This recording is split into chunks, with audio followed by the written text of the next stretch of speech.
That then what else? Then Saturday I think we have 6:30. What do we have? Taittiriya Bhashya on Saturday, and after some time I'm hoping to do that on Sunday as well. But right now let us just survive this and see see how this goes. Okay. So we will start with the prayer, and then we will I will catch you up to where we are in the Bhashya in chapter 3. ॐ नारायणः परो व्यक्तात् अण्डमव्ययसम्भवम् अण्डस्यान्तस्त्विमे लोकाः सप्तद्वीपा च मेदिनी ॐ सहनाववतु सहनौ भुनक्तु सह वीर्यङ्करवावहै तेजस्विनावधीतमस्तु मा विद्विषावहै ॐ शान्ति शान्ति शान्तिः.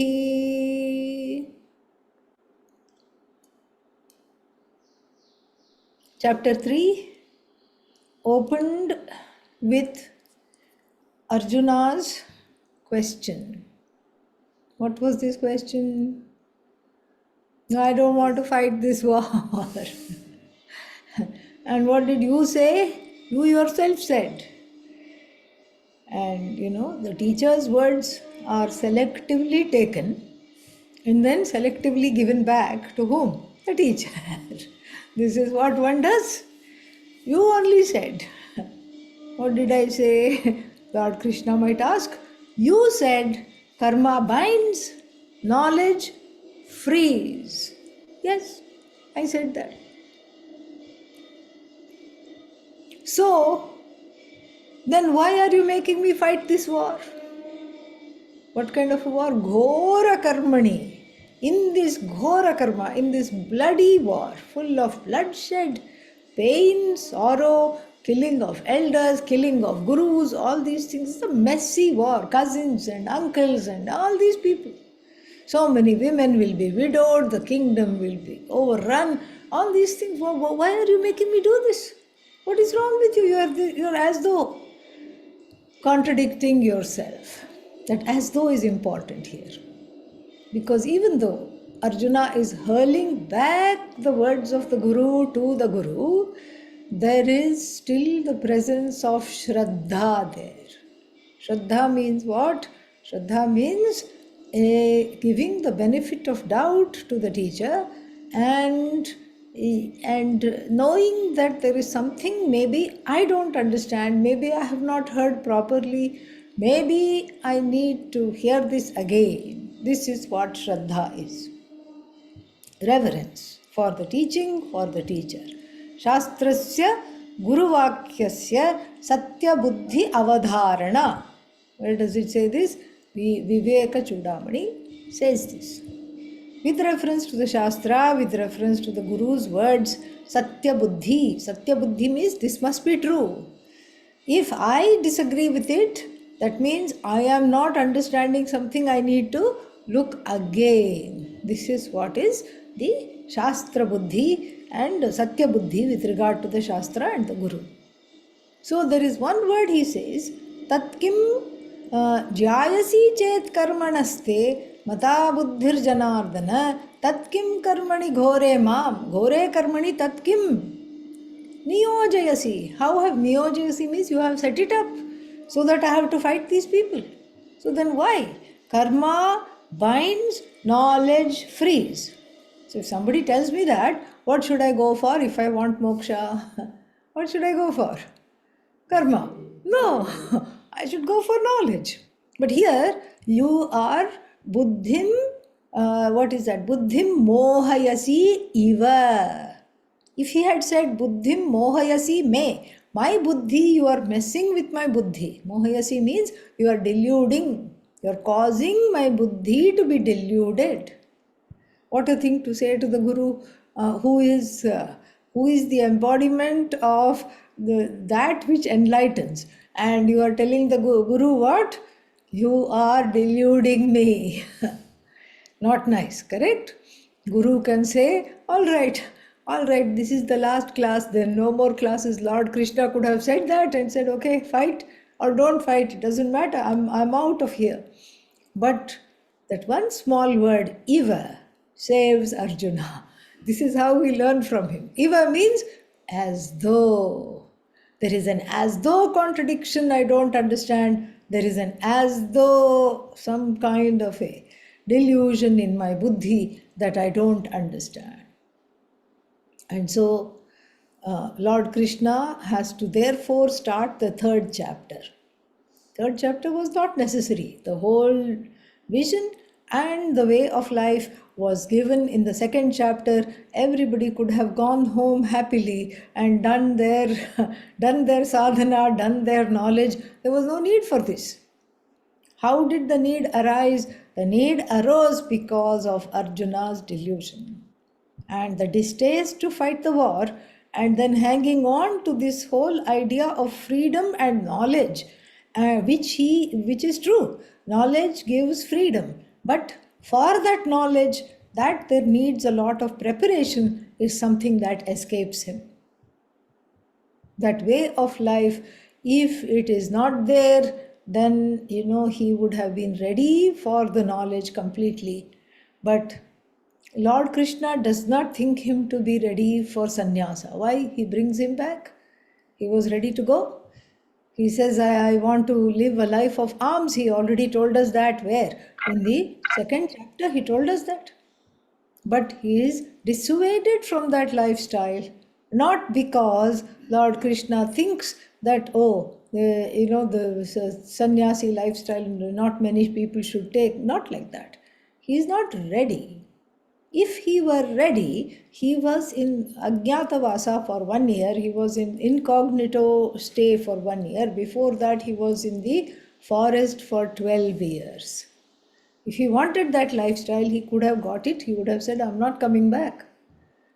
Lord Krishna would have blessed him, because in the forest, so many gurus he would have met. And he did meet many Mahanubhavas. And what did he ask them? He said, please give me blessings to kill this Duryodhana. Please give me blessings to teach Dushasana one lesson. He asked for those kinds of things. He didn't ask for any other, spiritual knowledge. He did not ask for any other kind of thing. He only asked for this. And now suddenly, if that pravritti is not there, pravritti means that kind of a way of thinking, being is not there for 12 years when you had every opportunity for vairagya. Suddenly, if the vairagya comes standing in the battlefield, because there is a knocking sound. What is the knocking sound? His own knees are knocking out of fear in the battlefield.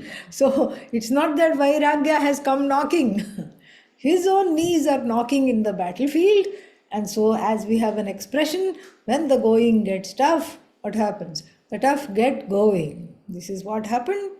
And so, the Lord gives a beautiful answer. He says that there are two lives. You are confusing the lifestyle of sannyasa with the phala of sannyasa, which is moksha. Moksha is what everybody has to strive for. Either you are ready for it or you are not ready for it. If you are ready for it, you can drop all the things that you are doing and just focus on the knowledge which gives moksha. It is knowledge that frees, so you have to pursue the knowledge. If you are not ready for it, you have to get ready slowly. So one lifestyle is what is called sannyasa, which is confused to be moksha express. It is not moksha express. It is basically dropping everything if one is ready. If the mindset is there, then one is ready, then one can take to that. It is about readiness. And the other one is slowly while fulfilling other desires, because the desires are still there, they haven't yet gone. Even though the vision of Vedanta is given, you are limitless. Yes, yes, the student says, and then says, when will the class be over? Why do you want the class to be over? I want to go somewhere else to eat my lunch. I want to go and eat in the adjacent ashrams. Yeah, this has been a big thing in this course. And so then I want to eat here, I want to eat there, I want to go do this, I want to go do that. So, this is what I want. And so, if that is the case, then we have to have the gradual path, the gradual lifestyle of fulfilling desires but yet keeping moksha in view, like our oft quoted airport example. You're going to the airport, but the flight is delayed, but then you can do so many errands on the way to the airport. You can go get yourself a snack, still you're headed to the airport. You can go do some other stuff. You can visit somebody. Where are you headed? Still you're headed to the airport. You can do something. Where are you go? Whatever you're doing, you're still headed to the airport. Similarly, moksha is in view, and on the way you have one stop education, another stop job, third stop marriage, fourth stop second marriage, fifth stop third marriage, sixth stop children from all these marriages, and then what else, like this. You can slowly, seventh stop retirement, and then going around in the all over the place. Because after you retire, you feel like a lion let out of the cage. All life you have been in a cage of karma, and then so you want to do whatever you want to do. You want to travel. All these are stops along the way for what? Moksha. That is what it is. You're on the way to moksha no matter what. And this is the lifestyle called karma yoga. It's not a karma lifestyle. The karma that is converted into yoga is the lifestyle. When does karma become yoga? When you are doing action while doing yogasana. Correct? No, no. It's not that you make your tea while standing in vrikshasana. It's not like that. You're standing on one leg with the other leg folded while waiting for the water to boil. Karma itself is bent to make into yoga. Yoga here means a committed lifestyle. Nishtha. Nitaram sthitihi nishtha. Ni plus tha. Stha means to stay. It's not that yesterday I was a karma yogi, today I don't have to do anything. No. The fruit of karma yoga is in the practice. What kind of practice? A committed, nirantara, non-stop practice is called nishtha. Please mute yourself. Please mute yourself, whoever has not muted. Okay, I'll have to mute you. Let us do mute all. Everybody keep quiet. Wonderful. So then we have the this is one lifestyle. This is the lifestyle desired by most, because most people are not ready to drop everything. Starting with the clothes on the back. This is what is sannyasa is. You drop everything and you just go to study, and but the guru or the guru bhais call you back, give you new set of clothes and say, stay here and be of some help to the society. Even if you don't want to do anything, do it for others. So then the chapter beautifully progresses, very beautiful chapter it is. It beautifully progresses to the fact that one has not dropped out of the sky. Even before you are born into a web of relationships. Somebody calls you, this is going to be my child. This is my child. Two people call you as a child. Four other people call you as grandchild.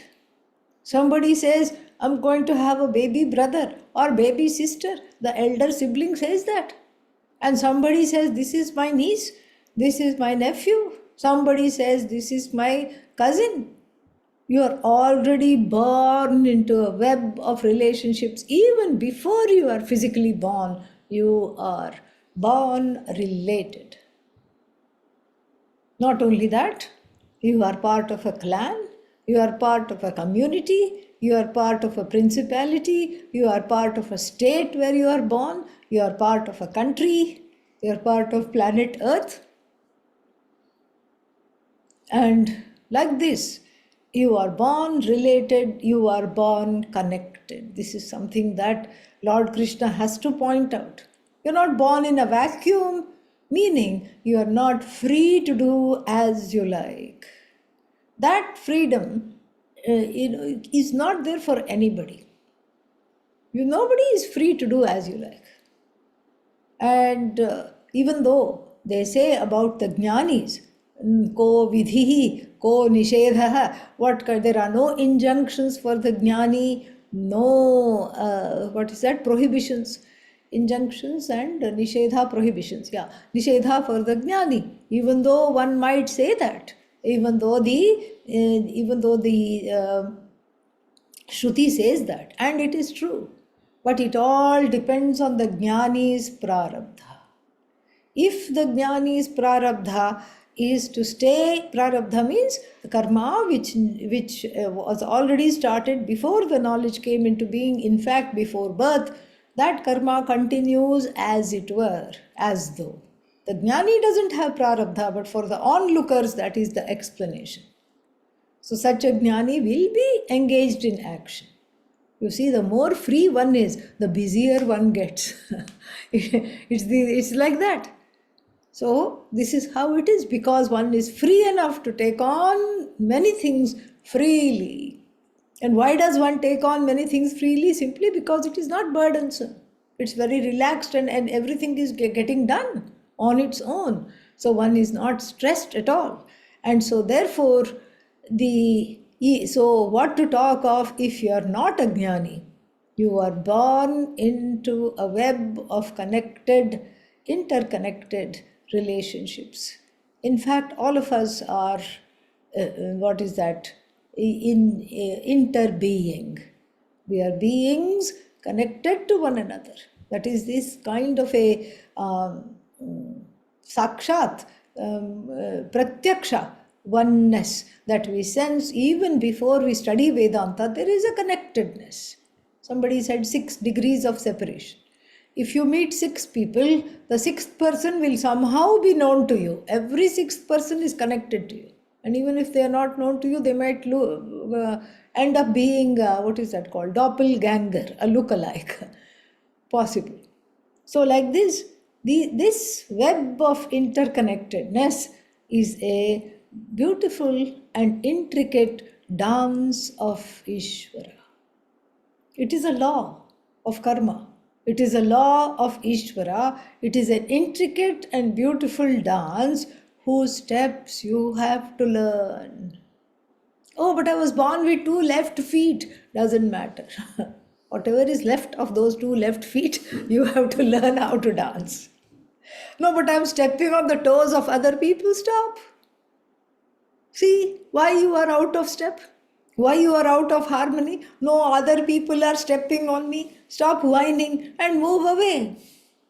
Other people are stepping on you because you are there, right there, to be stepped on. Move away. Move to a place where the other people are not stepping on you. So this dance is there for every jiva. It's the jiva's dance. Ishvara's dance is Tandava. Tandava, very vigorous dance because of which the whole universe moves. That is the belief.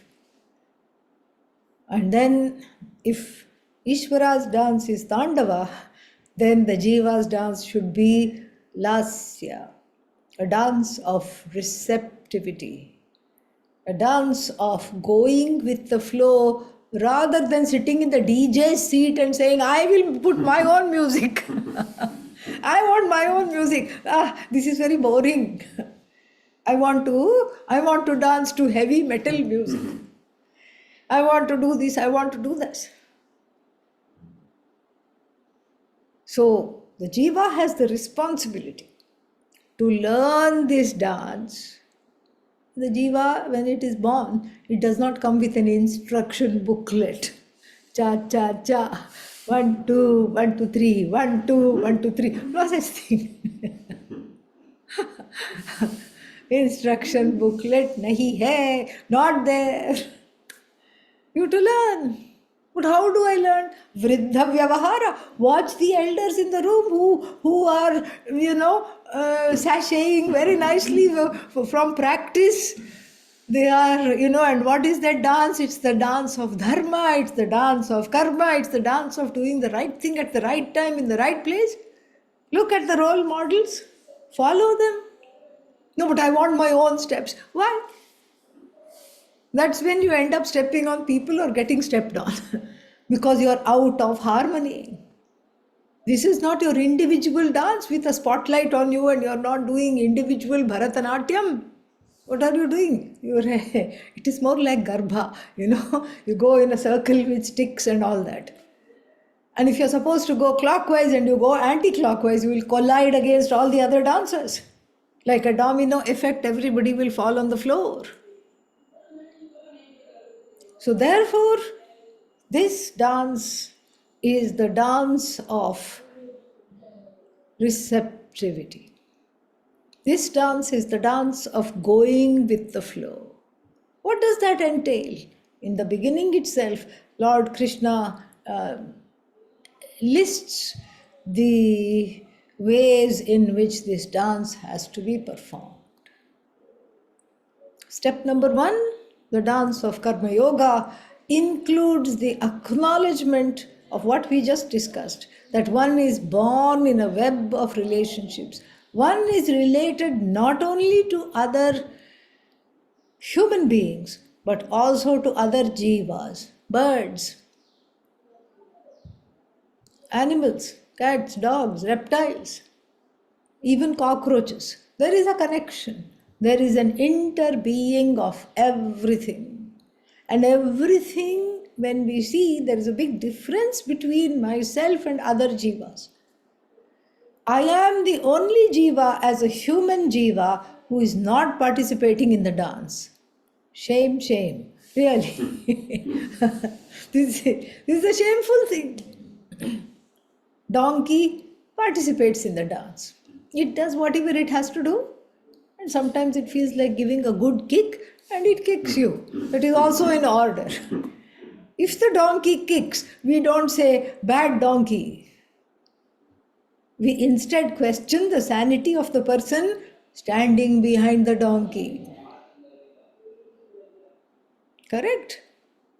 Donkey kicks. And then if you look at the trees, the oak tree will not suddenly say, what is this, grandfather oak, grandmother oak? This is not okay with me. This is not okay with me. I'm going to take me and my children to where? To the seashore. I want to be a palm tree. I don't want to be this heavy oak tree. I want to shed weight. I want to become slim and tall like this palm tree. And I want to be a coconut tree by the beach. I'm going to Bahamas. Oak tree doesn't do that. And the palm tree doesn't say, I'm sick of the beach all the time, waves and whatnot, and I'm just, I'm tired of this. I want to go to the mountains. I want to go to a temperate climate. I want to go to the tropics. And my fruit nobody can reach. I want to just be a tree that gives lots of fruit. I want to be a mango tree. It doesn't say that.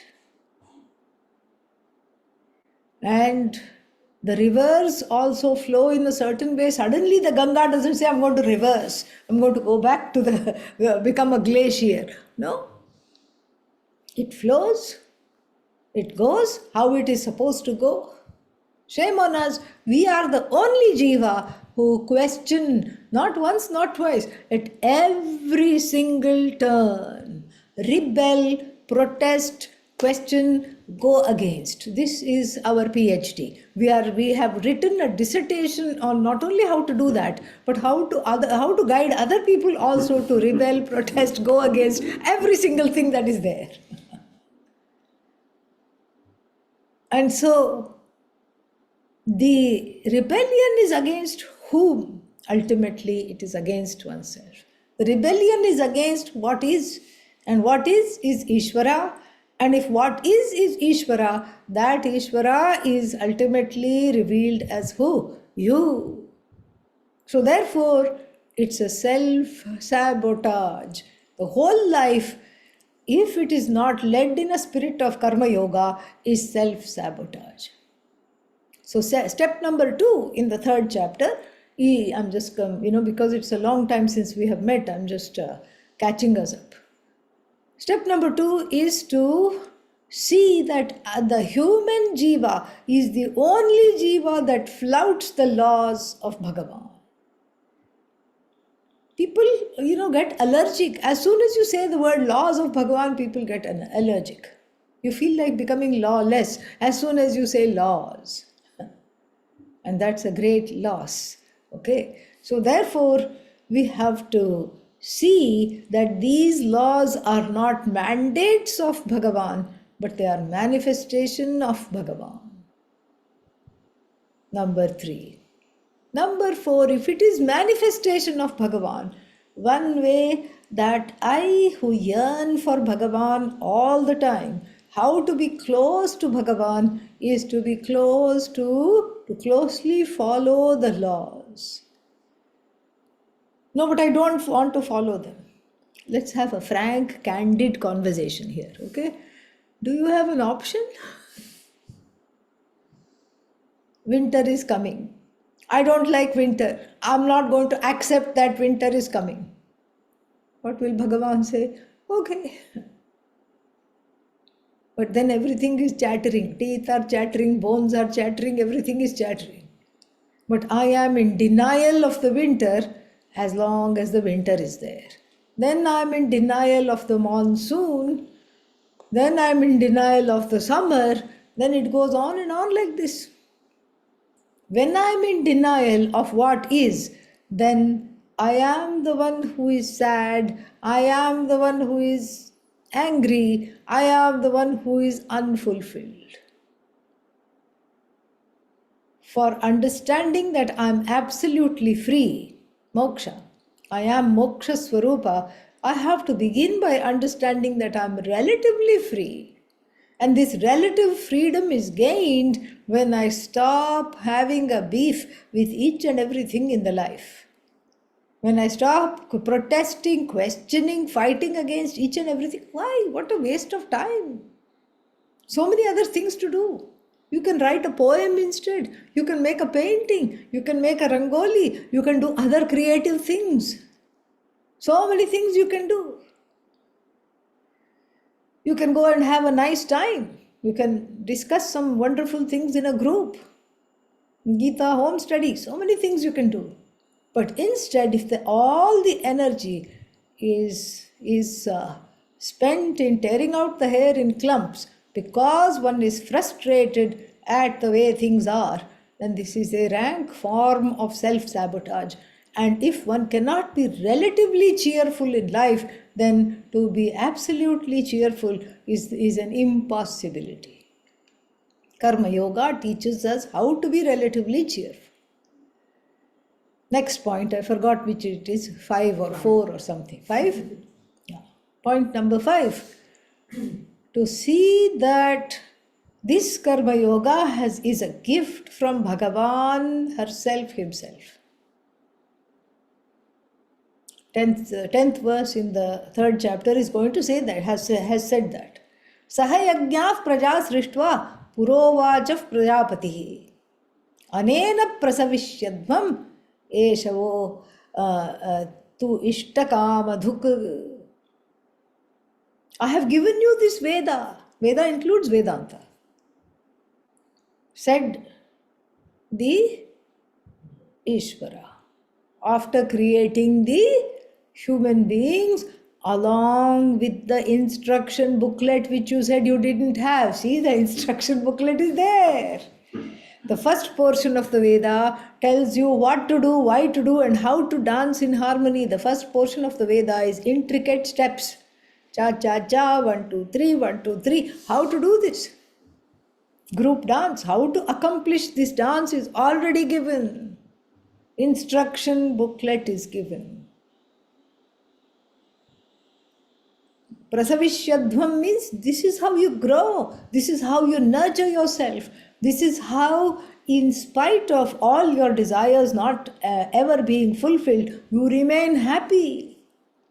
Relatively, you are a contributing individual. Because even if you don't know Vedanta yet, one way to have instant happiness, this is the next step, is through contributing, not through consuming.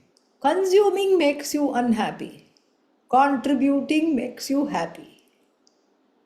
So the way to akartritvam, which is the nature of the self, akartritvam means non-doing is through doing.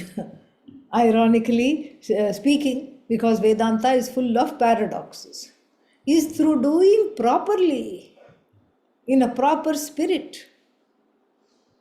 Anena prasavishyadhvam. And this is not just an instruction booklet, this is a wish-fulfilling cow. The book of the Veda is a wish-fulfilling cow. I have so many desires, and the Veda puts you on a diet of prayer. Don't go here and there, pray. When in doubt, yajna it out. This is what the Veda says. So much so that even in sleep you will be going like this, putting ghee into an invisible fire. That is the idea. You are put on a path of prayer. Path of prayer means direct connection to Bhagavan. Because Bhagavan is the recipient of the prayer. So I notice my helplessness, I notice my desire-filled life, I notice that I cannot do without these desires, and so I put myself on a path of prayer as instructed by the Vedas. Then, what happens because of this path of prayer? I find that everything around me is flourishing, and I too am flourishing. Because at the end of every prayer, you surrender. Idam namama swaha. I desire all this, for the sake of this I am doing this. And the last time you put the water in the hand and you just leave it along with the words idam namama, this is not, I have given up this. Oh Lord, this desire too is in your hand. Oh Goddess, take care of this desire. It's not in my hands, it's in your hands. Do as you will. I have already made it a social fact that I have this very, very strong desire. So please help. You have surrendered the desire.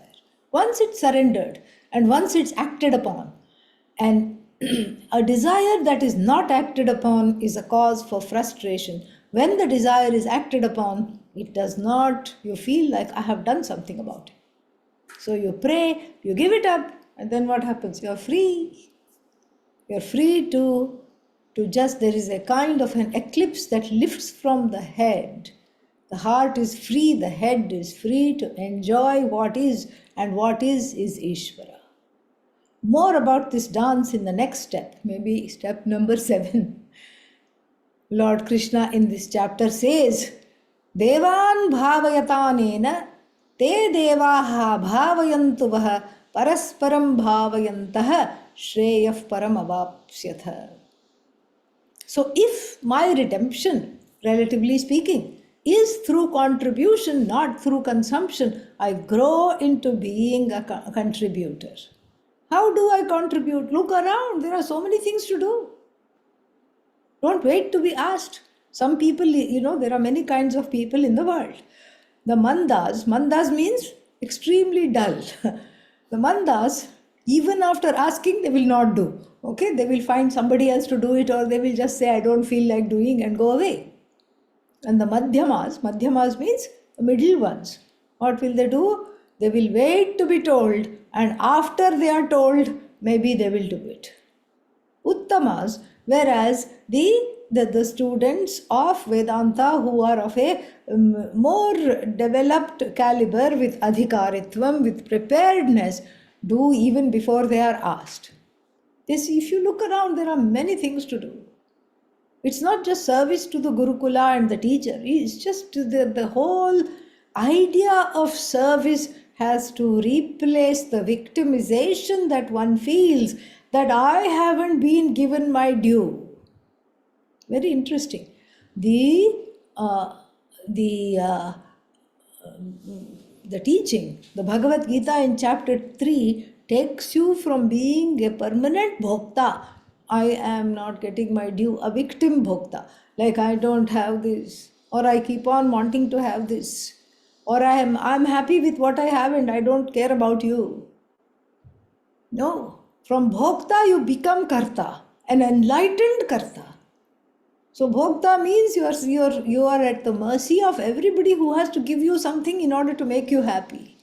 You become a person that needs to be dealt with constantly. That is not a life at all. A life of that is dedicated to karma yoga is a life of inner maturity where you discard the victimhood. Nobody loves me.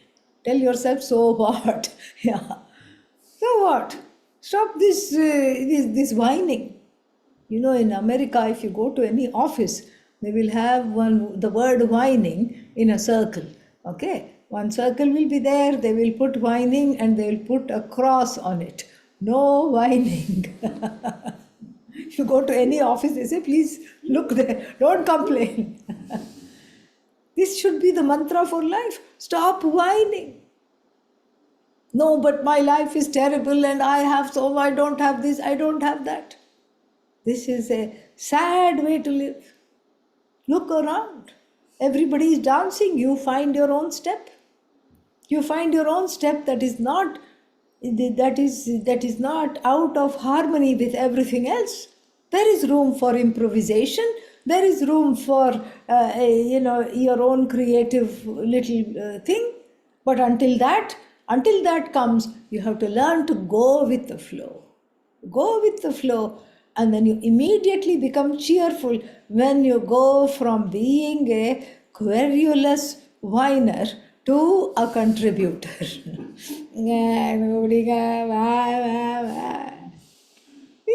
Get out of it, snap out of it. What's wrong with you? I didn't get this, I don't have that, and nothing is happening in my favor, and I don't know, nobody loves me, and this thing. And if you look at this, that narrative will never change. That's why just open the eyes, come out of this funk. Now, what else to call it? I don't know. Human made funk. You can't say, oh, it is because my Shani is in the wrong place. Shani will always be in the wrong place. Shani means Saturn in your horoscope. It will always be in your wrong place. Venus is not in the right place, it won't be in the right place. But you can't blame the stars, you can't blame the planets.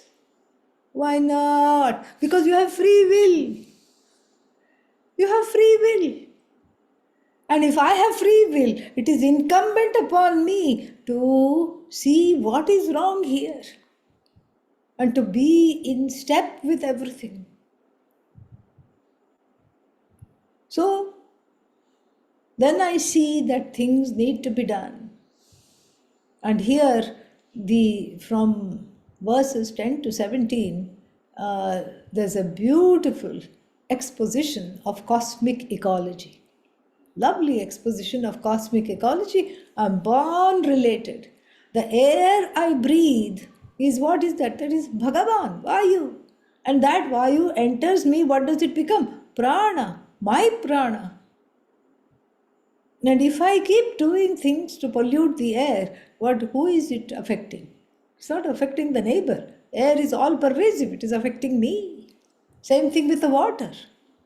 Same thing with every other thing in the universe. And so I learned to live in harmony with what is. And what is, I consider Bhagavan. And so I learned to get into the spirit of giving. rather than wanting to receive all the time. I grow into being a contributor. And then it is a place of fulfillment. Think about it. Even the body language of somebody who says, give me, give me, give me, is just like you don't want to ask anybody. You become small, you whisper, can you have, I don't, please. But look at the body language of the giver. Here, take, the chest is out, the head is held high and straight. There is happiness, there is pride, take. You want some more? Here. Better to be a giver than to be a receiver. Yes, everybody needs help once in a while. I'm not saying you have to be always like proud and not accept help. No, but here we are talking of a mutual dance. You give some, you receive some, but you strive to be more on the side of the giver than of the receiver. Oh, but I'm not getting anything back. That's the point of self-growth. That's the point of self-growth. If everybody danced only when they were going to get something back, then what would happen? It would be a very skewed dance. It's not realistic. Some people, need more help than others. I am in a position to help. I help. I don't then tap them on the shoulder. What? When am I going to get back what I gave you? Yesterday I gave you something. Give me back. When you were sick, I visited you and brought you soup. Where is my soup? Then the person will say, are you sick? No. Then why do you need soup? No, I'm asking, suppose if I become sick, will you bring me soup? That's how one is in soup, really, permanently. Permanent soup one is in if one keeps doing this. In fact, Bhagavan gets very, very strict here.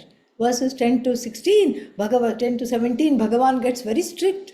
And he says, in fact, your duty is to give. You are a human being because you are able to give. That is where your redemption, not only your redemption, but your duty to other fellow beings, till you gain this knowledge, is to give. Why? How? Well, because if you don't give, your whole life is aghayuhu. Agham papam eva ayuhu yasya saha. For whom the whole life is just papa.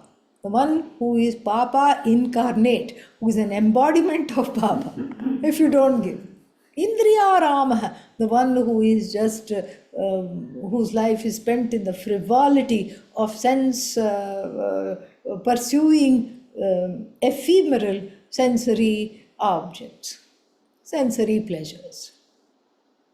Mogham sa partha sajivati. Hey Arjuna, this person lives a useless life, a burden on Mother Earth. Whenever she walks, whenever he walks, Mother Earth goes, Ayo, so heavy, stop. Burden on Mother Earth. You cannot, got very heavy, high maintenance, heavy footsteps. We talk about carbon footprint. Here is the life footprint. Bhagavan Krishna talks about in this section on cosmic ecology.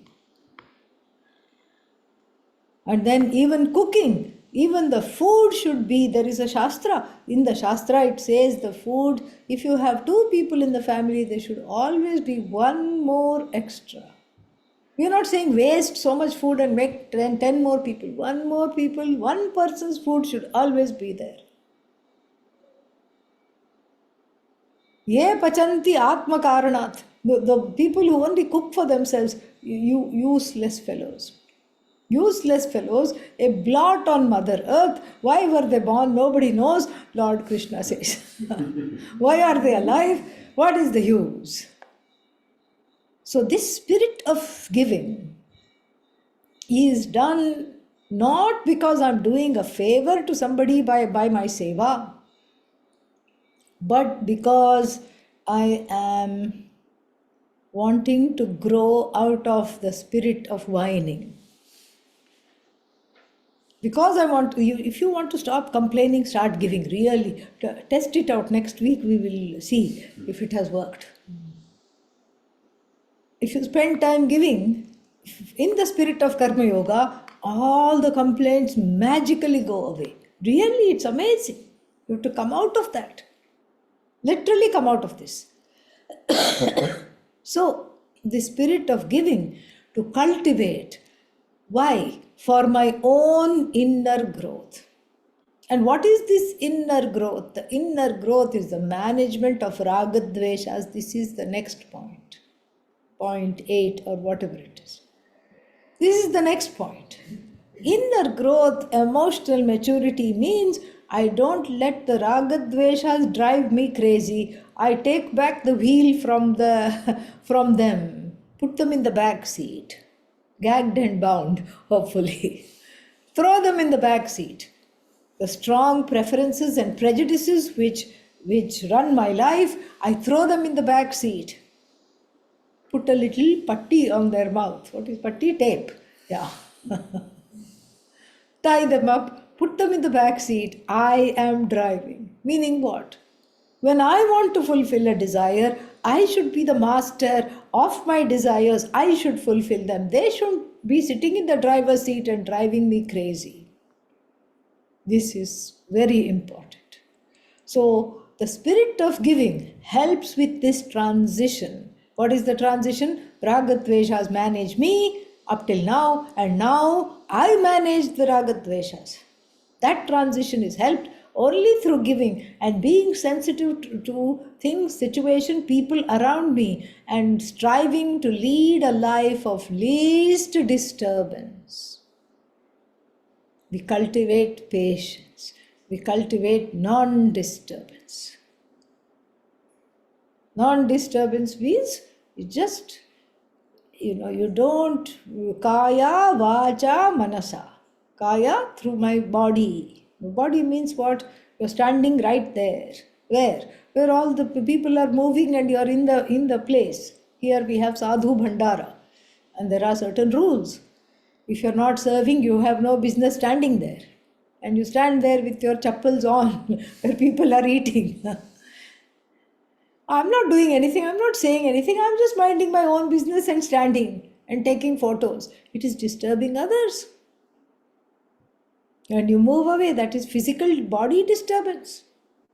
And then, through the speech also one can disturb. And I don't need to give example of it because everybody has had that experience of disturbing others through speech. And then one can disturb even, through mentally. You look at someone scowlingly. I've not said a word, but the other person is disturbed. It's a life of least disturbance. Karma Yoga makes one into a sadhu gradually. A life of least disturbance where I learn to move with grace, with equanimity.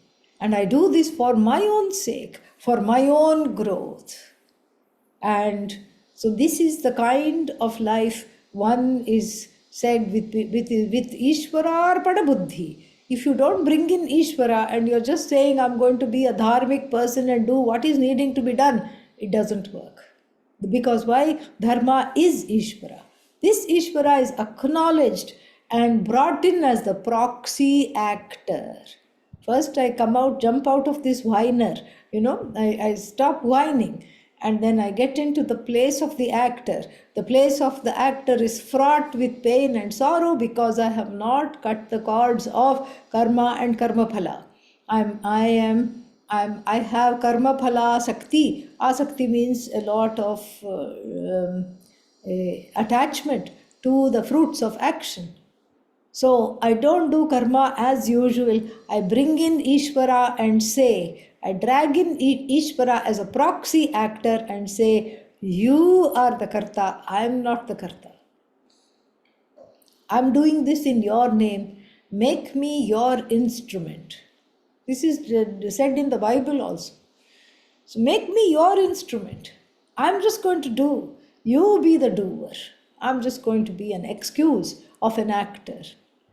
And then if the doership is given up to Ishvara, then where is the result of action coming from? Ishvara. And therefore, what do I have? Prasada buddhi. Prasada buddhi. I have a buddhi that is cheerful and has glad acceptance of the results of action as coming from Ishvara, not from my own head. And I learn to live my life in this way. And then that is one very important topic. And where we have stopped is at the conclusion of the next important topic in chapter 3, verses 21 to 26 or something like that. And we are in the middle of that, towards the end of that. It is about should a jnani perform action? And then Lord Krishna says unequivocally yes. Why? Because even whether you're a jnani or not a jnani, you have to think about one more important thing about this web of interconnectivity is that other people look up to you. If you are spitting constantly on the side of the road, the few people that are inspired by you, what will they do? They will also litter and spit on the side of the road. And in India, unfortunately, they will put they will put a notice, please do not spit here. And that is the sign itself has so much spit on it. It's so sad. They chew this, what is that called? Betel leaves along with tobacco. And it gives a very wonderful color. And some kind of a maroon color it gives. And then the sign, please do not spit here, is covered in that. Very sad. So we have to recognize, even though I may think very lowly of myself, I say, oh, I'm not anybody, I can do anything I want because nobody is inspired by me. Oh, come on, don't be silly. How can anybody be inspired by me? I'm just this chota fellow, this small person filled with smallness. Who will be inspired by me? Nobody will be inspired by me. So, but still I can't do as I want because unbeknownst to me, somebody is silently looking for direction. Somebody is saying, I really like how this person moves. I like how they lead their lives. I find them inspiring. You may be surprised, like, how is this possible? I've not even said a word to this person. How did they find me inspiring? Doesn't matter. The fact of the matter is, even if one person is influenced by you, you have a responsibility to that person. But I don't know that they are influenced. Assume that they are influenced. Yadyad acharati shrestha tattadeva itaro janah sayat pramanam kurute lokastadanu vartate. However this person moves in life, all their followers, even on X, formerly known as Twitter, will follow in the same way. Even on social media now everybody has a following. Before only gurus had following. Now people who have Facebook and any other book, also not just a Veda book, but even Facebook, they also have what? Following. Following. And then, then if you say something irresponsible, then you are setting a bad trend. It will go viral for the wrong reasons. You're setting a bad trend. Assume you're a trendsetter and have that responsibility of doing properly. Shrestha means the exalted one. Somebody, not a jnani here, but somebody in a position of leadership like Arjuna is. But I am not a leader, doesn't matter. You are still influencing somebody, you don't know that. Yadyad acharati, however this person, the Shrestha, behaves, what to talk of him, even if a nondescript person is influencing so many people, what to talk of the leaders. So whatever the leader does, everybody follows. And Lord Krishna gives himself as the example. He says, Trishu Lokeshu Kinchana, in all the three worlds, Arjuna, Name asti kartavyam. I don't have anything I need to do. Why? Na anaptam avaptavyam. There is nothing that is ungained that I have to gain.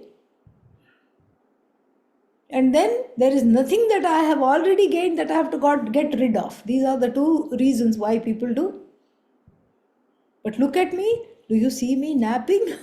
If Lord Krishna napped, the world will go into pralaya.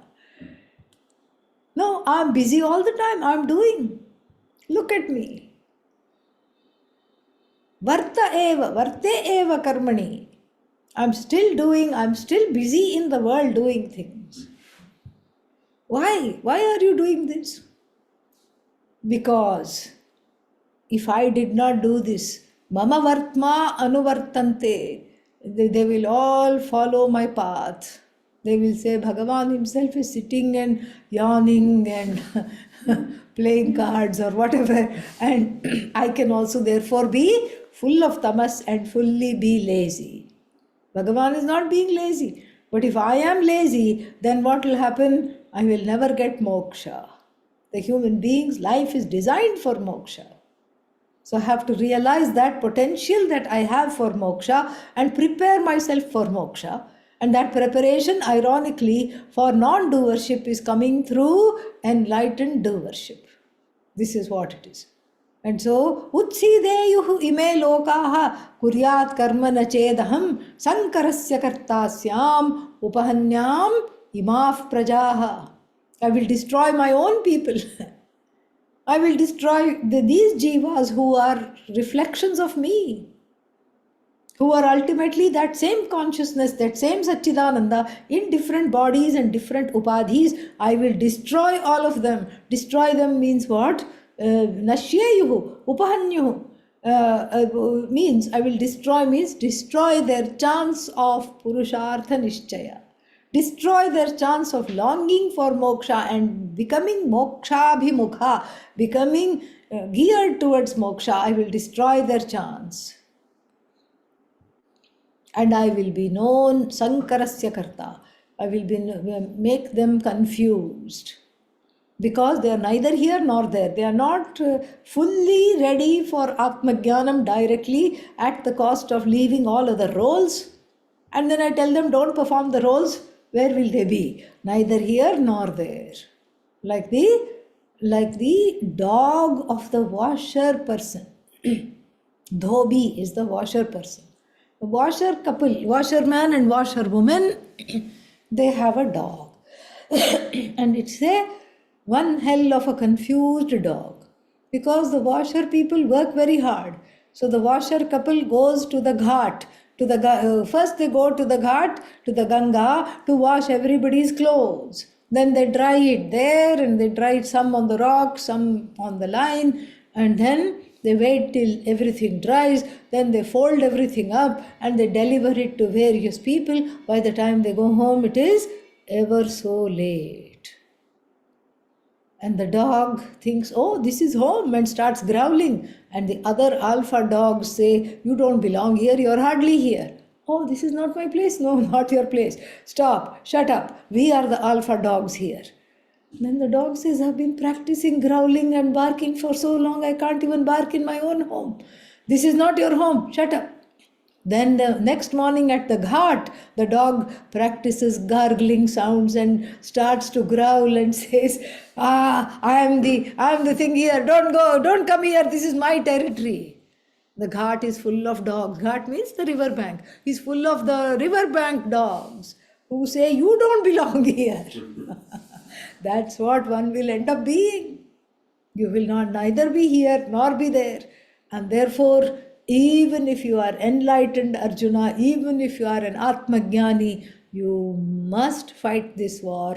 You must do action that is beneficial to other people. And on this sober note, we will end here and we will see next week. Oh, we have to wait that long? Yeah, unfortunately. Om Purnamadav Purnamidam Purnat Purnamudachyate Purnasya Purnamadaya Purnamevavashishyate Om Shanti Shanti Shanti Harihi Om Shri Gurubhyo Namaha Harihi Om Tat Sat.